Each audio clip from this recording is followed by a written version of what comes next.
just not been there. There's another problem in Mombasa, but in the coast. Yes. Drugs. Absolutely. The importation of the same, the consumption of the same. There are a lot of fights, particularly by the Muslim community, trying to stop drug taking in the coast. Yet, there's also another problem of importing. It comes through those speedboats, and of course we have seen the story that has been going on in KTN. Yes. About drug trafficking. How do you also a solution to that? The drug problem is a national disaster for us. A large portion of our youth is being lost because of drugs. The community has shouted and cried about this thing, and again it comes back to the same thing. The political will to help the people of Mombasa resolve this issue once and for all is just not there. If the government was serious about dealing with this issue, we would not be having this problem today. Now, under the new constitution, the control of drugs comes directly under the purview of the governor, and we intend to deal with it. I intend to absolutely deal with the drug issue. When you look at the national development, yes, particularly in education and hospitals and whatever, Mombasa lacks, does very poorly. And you're blaming that to leadership? Or, absolutely. Or the general, generally the perception may be wrong, is that people in Mombasa, they just wait for the Nazi to fall down and they collect. It's not a proper perception. They are not hardworking. That's the general perception of the rest of Kenyans. I don't know. Mutegu na chokoza sasa. Yes. No, I said it's perception. No, you're wrong. You're correct. Yes. The perception is absolutely wrong. Yes. Okay, we completely reject that. Yeah. Okay. The problem we have is that our educational results in the coast has been the lowest in the country. We are always the last. In the transition from primary to secondary school, we are last. In Form 4 to university, we are also last. When our children perform well and they come to universities here, even those kids who have done exceptionally well and qualify to go into fields like medicine and engineering find themselves delegated to fields which they don't like. Our educational system definitely has failed us in the coast. We are last, second only to Northeastern. And Northeastern is no longer, there are more Somalis living outside Northeastern than in Northeastern. So that is not reflective of the state of the Somali community. But for us in the coast, our results are a disaster. Now, they did not become a disaster last year. They have been a disaster for the last 20 years. Where have our politicians been when our system is collapsing? Because the foundation of any economy and any society is education. You are giving me the reasons why I'm going into politics. My number 1 agenda is education. My number 2 agenda is education. My number 3 agenda is education. Unless there is a serious political commitment to changing the educational system in our place, we will always remain backwards. But what do you want to do? Because Mombasa does not have its own syllabus. It does not have its maybe probable facilities. What exactly do you want to do? Build more schools? Number 1, many of our schools don't have even books. Many of our schools are grossly overcrowded. Many of our schools don't have any proper facilities. Many of our teachers are badly underpaid and don't have any facilities and no further training. Now, either we sit back and say, oh, this is very unfortunate, this is the state of education, but the reality is we must do something about it. And as the county government, if necessary, we will take money from our county budgets and put it into education. In fact, let me correct that. Not if necessary. We will definitely do that. And we will set up bursaries from our funds to educate our smart kids who qualify for education, who cannot afford it. We cannot afford the wastage that we are facing right now through our educational system. If you look at the rest of Kenya, yes, the good schools that do well, they are those private academies, not public schools. Why isn't it that Mombasa investors, people like you, maybe instead of having a Gulf Bank or Gulf Power, you invest in education? We are investing in education. We're setting up a university in Malindi. So we're definitely investing in education. But again, we come back to the same thing. An individual on his own cannot change the country. We need to use the resources that we have as a county to start making those changes. Now, look at the public schools in Central Province and look at the public schools in the coast. There is not that much difference in the amount of facilities that these public schools have and the facilities that the coast schools have. But why is it that this Central Province does so much better than the coast province? It's because the people in Central Province have put so much importance on education. And the politicians who have this moral authority of pushing an agenda, because they are the elected people, if they push this agenda aggressively, it then becomes a public agenda. Then everybody starts to take it seriously. This is precisely what we want to do. As a politician standing up in public today, the message I continuously keep emphasizing is education, education, education. This is a partnership between the teacher, the parent, and the student. Unfortunately, we have a situation where a lot of our parents are not even aware what their children are doing. They suddenly realize, oh, unamtihani next week, hey, good luck. It's too late. Let's talk about the port again. Yes. Your view that the port of Mombasa belongs to people in Mombasa, it's an asset for Mombasa people. Yes. And we, the rest of Kenya, think the port of Mombasa is ours. It is our entry port. And that if for instance, like it's happening in universities, when you set up a university somewhere, even in Masai land, yes, you want a Masai to be a vice chancellor.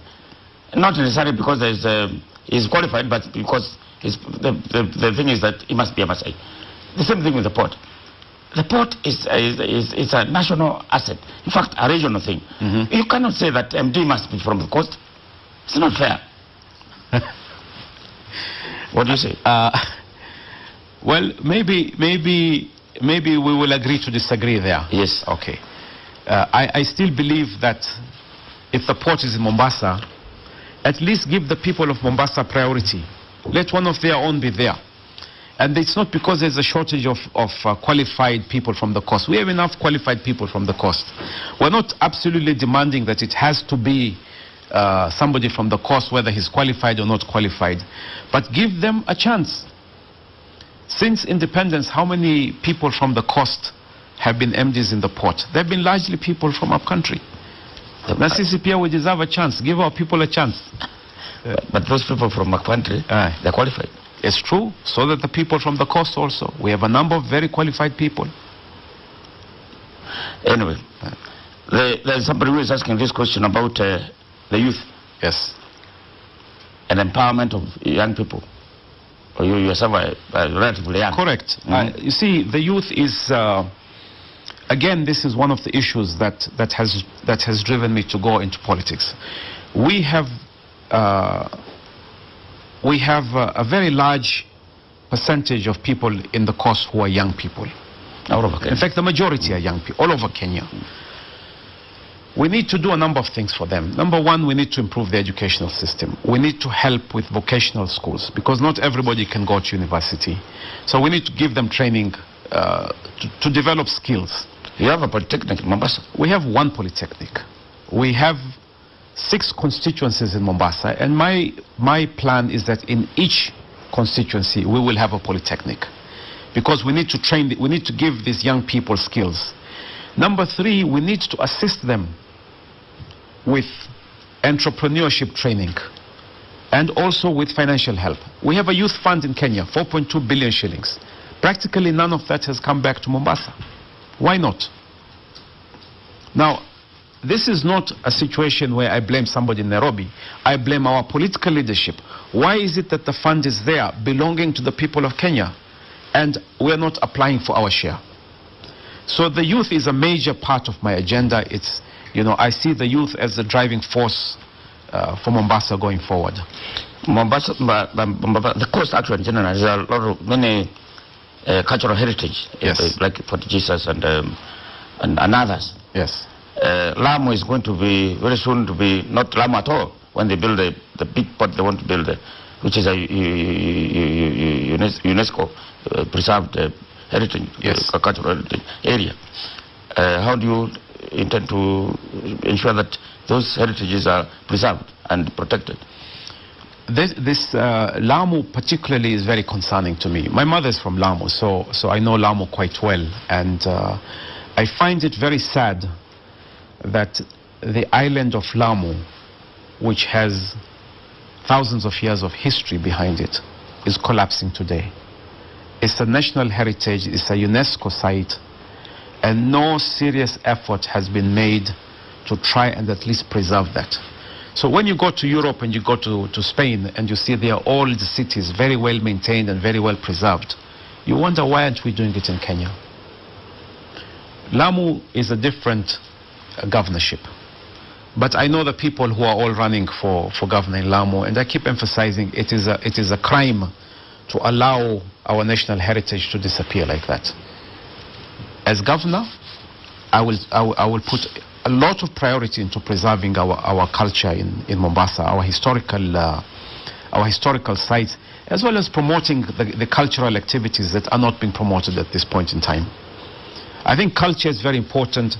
It's very important we understand and appreciate each other's cultures, because when I understand your culture, then I will very quickly come to realize there's very little difference between how we relate to each other in different ways. The way we treat our wazees, whether you are Kikuyu, Mswahili, Agiriama, Aluo, is the same. There are very minor differences. It's only when we start to understand each other that we really begin to appreciate each other and make life easier for all of us. Before we close, because we are running out of time, you said you are going to run for governor of Mombasa. Yes. Through ODM. Yes. There are bigwigs, political bigwigs, with the serious connections with the headquarters of ODM. Yes. How do you expect to be nominated against those bigwigs? And you are just a small man who is entering politics for the first time. That's a good question. But when I came into politics, I didn't expect these big wigs to roll out the red carpet for me and welcome me. I expected them to resist in every way. We're ready for the fight. Strategy, we're building. You see, our objective from day one was very clear. It is the mandate of the people that we're looking for. I want to repeat this again. It is the mandate of the people that we're looking for first. So when we go into ODM and we have thousands of people behind us, then it is not easy to just dismiss us. I don't know. Would it not be easy if you went on a different party so that you at least get the nomination? You could be eliminated through a nomination. At this point in time, the next time you can't jump party. You know, previously you go, if you are not nominated on ODM, you go to another party, you get nominated. This time, no, it won't happen. My understanding is that the Political Act prevents you from jumping 6 months before the elections. Yes. The ODM elections are well before 6 months. The ODM elections at the end of this month. Raila has promised in his entire cost visit that these will be free and fair elections. We're going to hold him for this. So are you running for ODM? I am running for ODM. The chairmanship of in Mombasa? No, absolutely not. I am not interested in any any party position. I'm running purely as a delegate. We will let others get into the party politics. It's enough of a job to try and manage Mombasa and try and manage the party at the same time. It is my view that the party should be run professionally and independently. Let the people do politics, and the people who run government, run government. Mr. Sabah, thank you very much. Asante sana, nice to meet you. Stay tuned, we'll be back very soon.